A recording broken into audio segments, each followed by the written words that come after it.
ലോകത്തിലെ ആദ്യ കാർ ഉണ്ടാക്കി അത് എല്ലാവരുടെയും മുന്നിൽ വെച്ച് ഓടിച്ചു കാണിച്ചപ്പോൾ അതിനെ ഒരു വൻ പരാജയം എന്നാണ് എല്ലാവരും വിളിച്ചത്. എല്ലാവരും ആ വണ്ടിയെയും അതുണ്ടാക്കിയ ആളെയും കളിയാക്കി. കാരണം ആ വണ്ടിക്ക് 3 വീലുകളായിരുന്നു. 2 പേർക്ക് കഷ്ടിച്ചിരിക്കാൻ പറ്റും. എഞ്ചിൻ പ്രവർത്തിക്കുമ്പോൾ നല്ല ഒച്ചയായിരുന്നു. വണ്ടി കിടന്ന് വിറയ്ക്കുമായിരുന്നു. ബ്രേക്കുകളൊന്നും ശരിക്കും വർക്ക് പോലും ചെയ്യില്ലായിരുന്നു. ആകെ ഒരു 100-200 മീറ്റർ ഒക്കെ ആ വണ്ടി ഓടുകൊള്ളായിരുന്നു. ഒട്ടും പ്രാക്ടിക്കൽ അല്ലാത്ത എന്നാൽ ഏറെ അപകടകരമായ ഒരു കളിപ്പാട്ടം. എപ്പോൾ വേണമെങ്കിലും നിന്നു പോകാം, ആക്സിഡന്റുകൾ സംഭവിക്കാം, ഒട്ടും റിലയബിൾ അല്ല, ബ്രേക്ക് ഇല്ല, ഇടയ്ക്കിടയ്ക്ക് ഫ്യൂവൽ നിറയ്ക്കണം, എന്തെങ്കിലും കേടുവന്നാൽ അത് റിപ്പയർ ചെയ്യാൻ പണിയറിയാവുന്ന ആരുമില്ല. കഷ്ടിച്ച് 2 പേർക്ക് സഞ്ചരിക്കാവുന്ന വണ്ടിയിൽ ഒരു റിപ്പയർകാരനെയും കൊണ്ടുപോകേണ്ട അവസ്ഥ.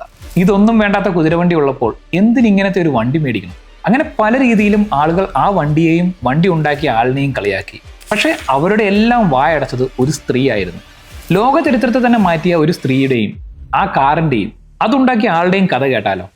കാർ ഏതാണെന്നും കമ്പനി ഏതാണെന്നും അറിയുന്നവർ share your answers in the comments. അത് അറിയത്തില്ലാത്തവർ watch the full video in the channel.